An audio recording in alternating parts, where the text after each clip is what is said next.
Trump ने किसी भी किस्म की हरकत का सोचा तो उसका हाल फिरौन और नमरूद जैसा होगा। अमेरिका की जानिब से धमकी और ईरान की जानिब से उसका जवाब। आमिर रज़ा मेरे साथ मौजूद है, उनसे बात करते हैं। आमिर भाई, ट्रंप ने फौजी ऑपरेशन की धमकी दी, लेकिन बड़ा सख्त रद्द-ए-अमल ईरान की जानिब से आया है। हमारे नाज़रीन को ज़रा बताइएगा। देखिए, सबसे पहली बात तो यह है कि ट्रंप जो हैं इस वक्त ये ख़ुद को ये समझ रहे हैं शायद वो दुनिया में हुक्मरानी के लिए आए हैं, और वो वेनेज़ुएला पे हमला करते हैं, वहाँ के प्रेसिडेंट को उठाते हैं, और फिर ईरान में होने वाले मुजाहरों पर भी उनके बयानात ऐसे हैं जैसे वो कल ही टूट पड़ेंगी उनकी फ़ौजी और ईरान पर कब्ज़ा कर लेंगे। लेकिन ईरान जो है, आपको पता है कि इसने 12 रोज़ा जंग जो इसराइल ईरान जंग थी, उसमें अगर अमेरिका ना आता तो इसराइल नीस्तो नबूद हो जाना था। ये बात हकीकत है। और जो आपने शुरू में बात की नमरूद की और फ़िरौन की, ये बिल्कुल अली खamenei जो उनके सुप्रीम कमांडर लीडर हैं, उन्होंने ये बात कही है। उन्होंने कहा याद रखना चाहिए कि इनसे पहले नमरूद और फ़िरौन भी आए जो दुनिया में ख़ुद को सबसे बड़ी सुपर पावर कहते थे, और उनका अंजाम क्या हुआ। ये अंजाम जो है तौरात ज़बूर सब में लिखा हुआ है, कुरान पाक में भी लिखा हुआ है। तो शायद उन्होंने उसका हवाला देकर जो गरूर इस वक्त अमेरिका को है उसके हवाले से बात की। लेकिन अली खamenei क्योंकि सुप्रीम कमांडर हैं, कभी कभी बयान जारी करते हैं।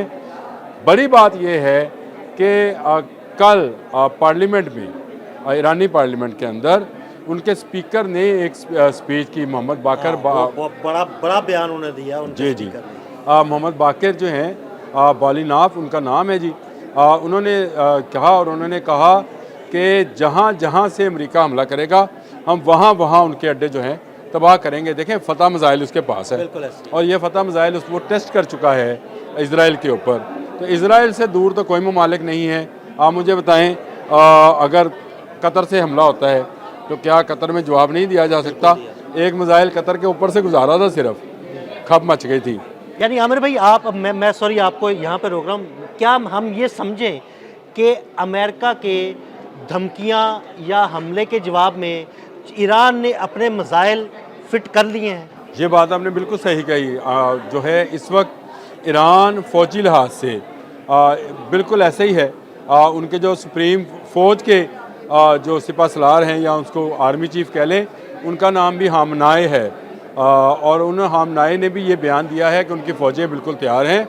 उनके मुख्तलिफ जगहों पर तैनाती कर दी गई है, चाहे मुजाहिरीन अंदर से हों, चाहे बाहर से कोई इन्वेडर्स हों या हमलावर हों, उनको भरपूर जवाब दिया जाएगा। देखें, पहली बात तो यह है कि ईरान ने साबित किया था कि वो साबित कदम है, और साबित कदम किनके ख़िलाफ़ है? इसराइल और अमेरिका के ख़िलाफ़। और अमेरिका के खलीज के अंदर जितने बहरी बेड़े हैं वो निशाने पर हैं ईरान के। बिल्कुल ऐसे। ये बात गलत नहीं है। ईरान अगर ये बात कह रहा है तो आपके जो आयरन डूम था इसराइल के अंदर, वो ईरान के मिसाइल्स को नहीं रोक पाया था, और ये रवायती हथियारों से लेस थे। अगर ये कुछ ही ऐसे हथियारों से लेस हुए जिसका दावा अमेरिका खुद करता है कि ईरान यूरेनियम जो है उसको अफजुदा करता है, अगर जो है यूरेनियम अफजुर्दगी की तरफ चला गया है और 98% से ज़्यादा कर रहा है, तो इसका मतलब है कि चाहे चोरी छुपे ही सही, ईरान एक एटमी कुव्वत बन चुका है। ये वो तकलीफ़ है कि उसका सारा जायज़ा लेने के लिए जिस तरह से अमेरिका और उसके इत्तेहादी इराक़ में दाखिल हुए थे, इसी तरह वो ईरान में दाखिल होना चाहते हैं और जायज़ा लेना चाहते हैं कि इनके पास कुव्वत कितनी है।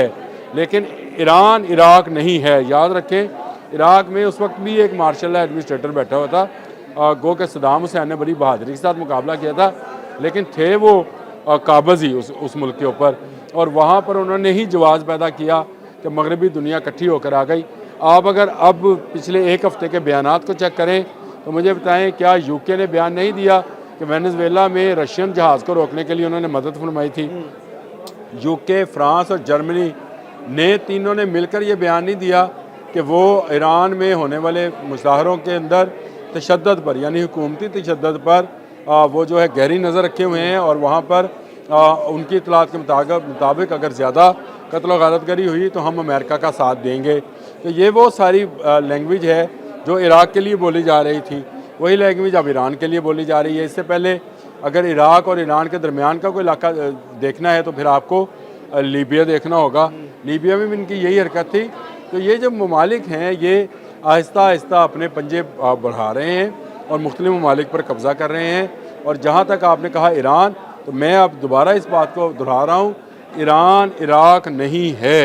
ये बात मगरबी दुनिया को भी सोचना चाहिए। देखें, ईरान के साथ इस वक्त रशियन सपोर्ट खड़ी है, ईरान के साथ चाइनीज़ सपोर्ट खड़ी है, क्योंकि वेनेजुएला मामले में रशिया और चाइना एक हो चुके हैं।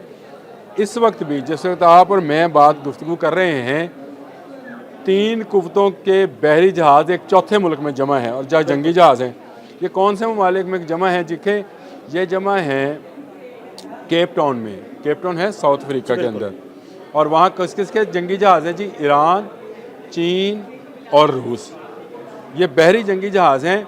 और केप टाउन वो शहर है जनूबी अफ्रीका का जहाँ 2 समंदर में आपस में मिलते हैं, बहर हिंद एक तरफ ब्लू कलर, दूसरी तरफ बहर ओकियानस ग्रीन कलर।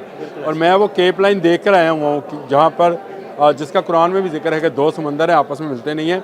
और सब्ज़ और ब्लू जो है उसकी पूरी जो अमूदी लाइन है, सीधी लाइन, वो मैं देख कर आया हुआ हूँ। वहीं पर 3 कुव्वतों के बहरी जहाज़ इस वक्त मौजूद है। जब चाहेंगे, जिस वक्त चाहेंगे, बहर ओकियानस में अमरीकी नकलो हमल जो है उसको रोक दिया जाएगा। यानी वेनेजुएला से जो तेल चोरी कर रहा है अमेरिका, या खलीज से जो तेल चोरी कर रहा है, उसका गुज़र जो है इसी इलाके से, जाना तो बहर ओकियानस से है, और बहर ओकियानस पर ही मशक़ें रखी गई जनूबी अफ्रीका में अंदर। जनूबी अफ्रीका के मतलब आपको भी पता है कि जब उसके प्रेसिडेंट ने अमेरिका का दौरा किया था तो किस तरह तौहीन अमेज़ रवैया इख्तियार किया गया था ट्रंप की जानिब से। तो आप इस बात को समझें अदील भाई कि ये जो मैं बार बार बात कहता हूँ कि ईरान इराक नहीं है, तो उसका मतलब है कि उसके पीछे वो कुव्वतें आज खड़ी हुई हैं।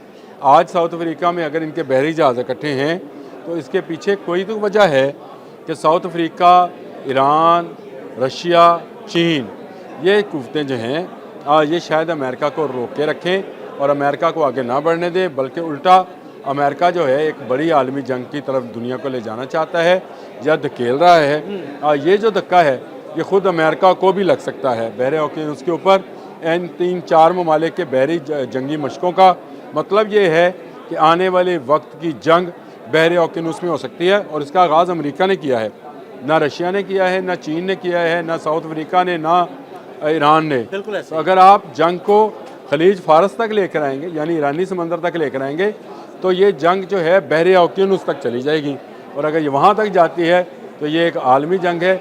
यूरोपीय ममालिक का तेल और गैस बंद हो सकती है जो खलीजी ममालिक से आकर यूरोपियन ममालिक में उतरता है, और जो अमेरिका कह रहा है कि 55% दुनिया का आयल उसके पास है, वो वहाँ से यूरोपियन ममालिक और बाकी ममालिक में बेचा जाएगा, तो उसका रास्ता भी रोका जा सकता है। ये बड़ी बात नहीं है। ईरान के स्पीकर की तकरीर इस बात का अंदिया है कि अगर अमेरिका ने अब कोई ईरान के अंदर शरारत की, इसराइल के साथ मिलकर या भारत के साथ मिलकर या अपने इत्तेहादी यूरोपियन ममालिक के साथ मिलकर, तो उसका भी नाटका बंद किया जा सकता है। देखिए, जंग में कुव्वत नहीं देखी जाती है, जंग में जज्बा शहादत देखा जाता है। तो इस वक्त जज्बा शहादत मेरा ख्याल है ईरान की जो पासदारान इस्लाम है उनमें ज़्यादा है बनिस्बत दुनिया के बाकी ममालिक के। बिल्कुल, इसमें कोई शक नहीं। तो ये जज्बा जो है अगर लड़ पड़ा तो ईरानी कौम हज़ारों साल से आज़ाद है, आज तक कोई मुल्क उसको फतह नहीं कर सका। ऐसे ही है। अब देखो ना, आपका सिकंदर आज़म ही नहीं फतह कर पाया था, तो फिर कौन फतह कर पाएगा? ईरानी लोग जो हैं वो आज़ाद रहना चाहते हैं। हाँ ठीक है, इस वक्त उनके अंदर एक मसला है, महंगाई है, डॉलर की कीमत बहुत ज़्यादा है, लोग सड़कों पे हैं, लेकिन अगर बाहर से कोई दुश्मन आएगा तो ये आप यकीन रखिए यही लोग मिलकर उसका मुकाबला करना शुरू कर देंगे। ये ईरान की सरिश्त में चीज़ शामिल, यानी ईरानी लोगों की सरिश्त में शामिल है। वो बाहर वाले इन्वेडर को बर्दाश्त नहीं करते हैं, आपस में चाहे झगड़ते रहें। ये ख़तरनाक सूरत हाल है। अमेरिका इस तरफ जंग धकेल रहा है दुनिया को कि वो तीसरी आलमी जंग की तरफ जाएं। हम इससे पनाह मांगते हैं और कोशिश यही है कि दुनिया जो है वो अमन का गवारा बने, ना कि कभी कोई बड़ा मुल्क जो है हर छोटे मुल्क को दबा कर वहाँ पर अपनी फौजें दाखिल करें। बहुत शुक्रिया आमिर रज़ा जी। बिल्कुल, आमिर रज़ा ने बड़ी तफसील के साथ आपको ईरान की जानिब से दिए गए इस जवाब के बारे में बताया। अदील अहमद और आमिर रज़ा को इजाज़त दीजिएगा। अल्लाह हाफ़िज़।